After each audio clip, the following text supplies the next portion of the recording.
Today we will start Pollyanna by Eleanor Porter, Chapter 1, Miss Polly. Miss Polly Harrington entered her kitchen a little hurriedly this June morning. Miss Polly did not usually make hurried movements. She specially prided herself on her repose of manner. But today she was actually hurrying. Nancy, washing dishes at the sink, looked up in surprise. Nancy had been working in Miss Polly's kitchen only 2 months, but already she knew that her mistress did not usually hurry. "Nancy!" "Yes, madam," Nancy answered cheerfully, but she still continued wiping the pitcher in her hand. "Nancy," Miss Polly's voice was very stern now, "when I'm talking to you, I wish you to stop your work and listen to what I have to say." Nancy flushed miserably. She set the pitcher down all at once with the cloth still about it, thereby nearly tipping it over, which did not add to her composure. "Yes, madam, I will, madam," she stammered, righting the pitcher and turning hastily. "I was only keeping on with my work 'cause you specially told me this morning to hurry with my dishes, you know." Her mistress frowned. "That will do, Nancy. I did not ask for explanations. I asked for your attention." "Yes, madam," Nancy stifled a sigh. She was wondering if ever in any way she could please this woman. Nancy had never worked out before, but a sick mother, suddenly widowed and left with her 3 younger children besides Nancy herself, had forced the girl into doing something towards their support.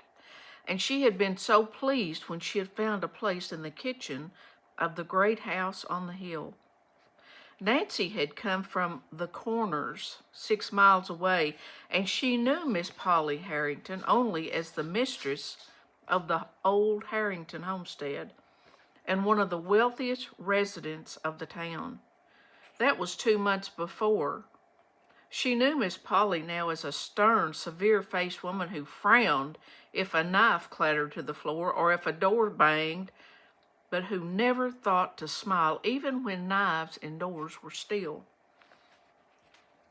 "When you've finished your morning work, Nancy," Miss Polly was saying now, "you may clear the little room at the head of the stairs in the attic and make up the cot bed. Sweep the room, clean it, of course, after you clear out the trunks and boxes." "Yes, madam, and where shall I put the things, please, that I take out?" "In the front attic," Miss Polly hesitated, then went on. "I suppose I may as well tell you now, Nancy. My niece, Miss Pollyanna Whitner, is coming to live with me. She's 11 years old and will sleep in that room." "A little girl coming here, Miss Harrington? Oh, won't that be nice?" cried Nancy, thinking of the sunshine her own little sisters made in the home at the Corners. "Nice? Well, that isn't exactly the word I should use," rejoined Miss Polly stiffly. "However, I intend to make the best of it, of course. I am a good woman, I hope, and I know my duty." Nancy colored hotly.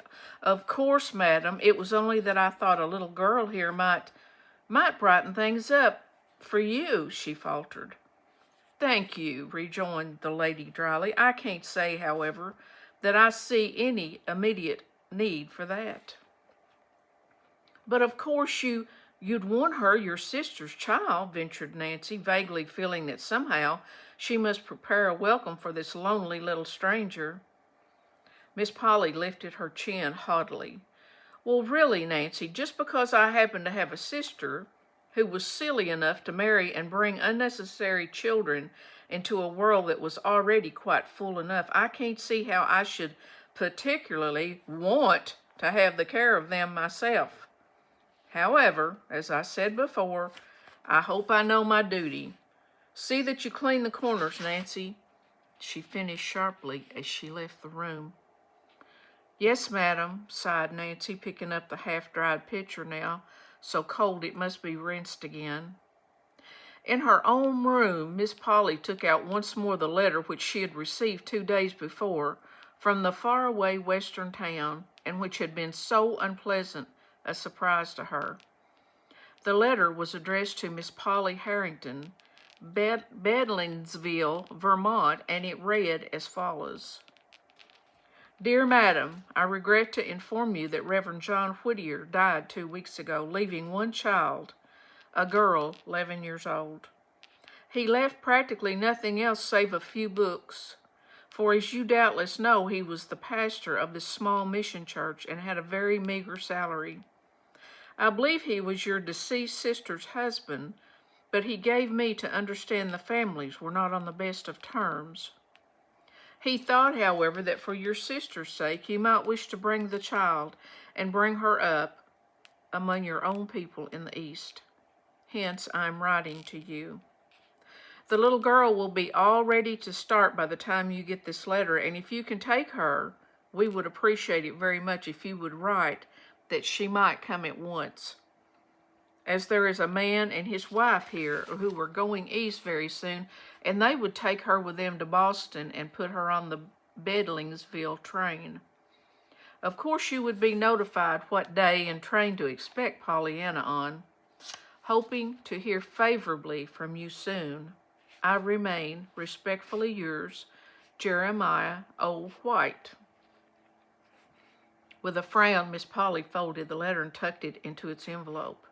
She had answered it the day before, and she had said she would take the child, of course. She hoped she knew her duty well enough for that, disagreeable as the task would be. As she sat now with the letter in her hands, her thoughts went back to her sister Jenny, who had been this child's mother, and to the time when Jenny, as a girl of 20, had insisted upon marrying the young minister, in spite of her family's remonstrances. There had been a man of wealth who had wanted her, and the family had much preferred him to the minister, but Jenny had not. The man of wealth had more years as well as more money to his credit, while the minister had only a young head full of youth's ideals and enthusiasm and a heart full of love. Jenny had preferred these, quite naturally perhaps, so she had married the minister and had gone south with him as a home missionary's wife. The break had come then. Miss Polly remembered it well, although she had been but a girl of 15, the youngest at the time. The family had little more to do with the missionary's wife. To be sure, Jenny herself had written for a time and had named her last baby Pollyanna for her two sisters, Polly and Anna. The other babies had all died.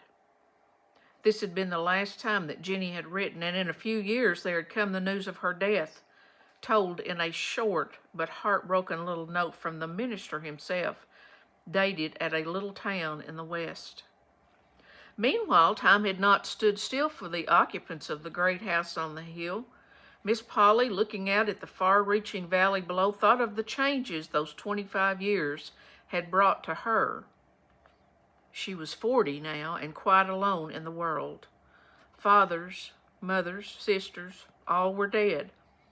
For years now she had been sole mistress of the house and of the thousands left by her father.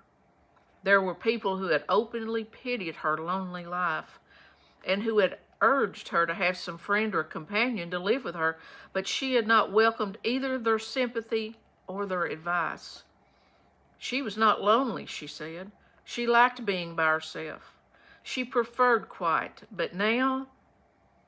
Miss Polly rose with frowning face and closely shut lips.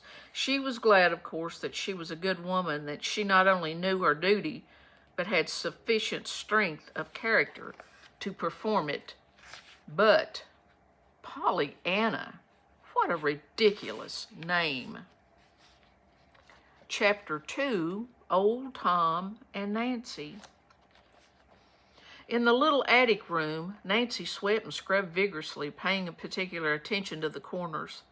There were times, indeed, when the vigor she put into her work was more of a relief to her feelings than it was an ardor to efface dirt. Nancy, in spite of her frightened submission to her mistress, was no saint. I just wish I could dig out the corners of her soul, she muttered jerkily, punctuating her words with murderous jabs of her pointed cleaning stick. There's plenty of 'em needs cleaning, all right, all right. The idea of sticking that blessed child way off up here in this hot little room with no fire in the winter, too, and all this big house to pick and choose from. Unnecessary children, indeed. Huh, snapped Nancy, wringing her rag so hard her fingers ached from the strain. I guess it ain't children what is most unnecessary just now. Just now. For some time she worked in silence. Then, her task finished, she looked about the bare little room in plain disgust. Well, it's done, my part anyhow, she sighed. There ain't no dirt here, and there's mighty little else. Poor little soul, a pretty place this is to put a homesick, lonesome child into. She finished, going out and closing the door with a bang. Oh, she ejaculated, biting her lip. Then doggedly, well, I don't care. I hope she did hear the bang. I do. I do. In the garden that afternoon, Nancy found a few minutes in which to interview old Tom, who had pulled the weeds and shoveled the paths about the place for uncounted years. Mr. Tom, began Nancy, throwing a quick glance over her shoulder to make sure she was unobserved, did you know a little girl was coming here to live with Miss Polly? A what? Demanded the old man, straightening his bent back with difficulty. A little girl to live with Miss Polly. Go on with you joking, scoffed unbelieving Tom. Why don't you tell me the sun is a-going to set in the east tomorrow? But it's true, she told me so herself, maintained Nancy. It's her niece, and she's 11 years old. The man's jaws fell. Sho! I wonder now, he muttered. Then a tender light came into his faded eyes. It ain't, but it must be, Miss Jenny's little girl. There wasn't none of the rest of 'em married. Why, Nancy, it must be Miss Jenny's little gal. Glory be to praise. To think of my old eyes a-seeing this. Who was Miss Jenny? She was an angel straight out of heaven, breathed the maid fervently, but the old master and missus knew her as their oldest child. She was 20 when she married and went away from here long years ago. Her babies all died, I heard, except the last one, and that must be the one that's a-coming. She's 11 years old. Yes, she might be, nodded the old man. And she's going to keep her to sleep in the attic. More shame to her, scolded Nancy, with another glance over her shoulder towards the house behind her. Old Tom frowned. The next moment a curious smile carved his lips. I'm a-wondering what Miss Polly will do with a child in the house, he said. Huh. Well, I'm a-wondering what a child will do with Miss Polly in the house, snapped Nancy. The old man laughed. I'm afraid you ain't fond of Miss Polly, he grinned. As if everybody could be fond of her, scorned Nancy. Old Tom smiled oddly. He stooped and began to work again.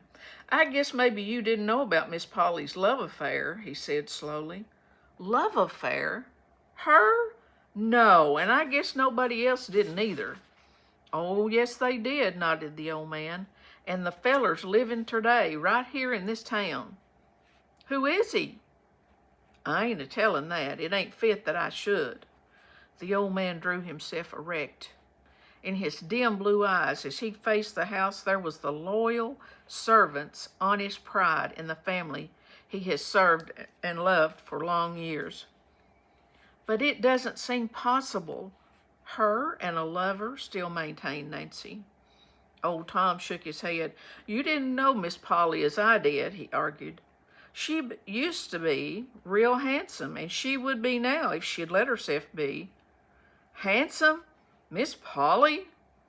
Yes, if you just let that tight hair of hers all out loose and careless like as it used to be, and wear the sort of bonnets with posies in 'em, and the kind of dresses all lace and white things, you'd see she'd be handsome.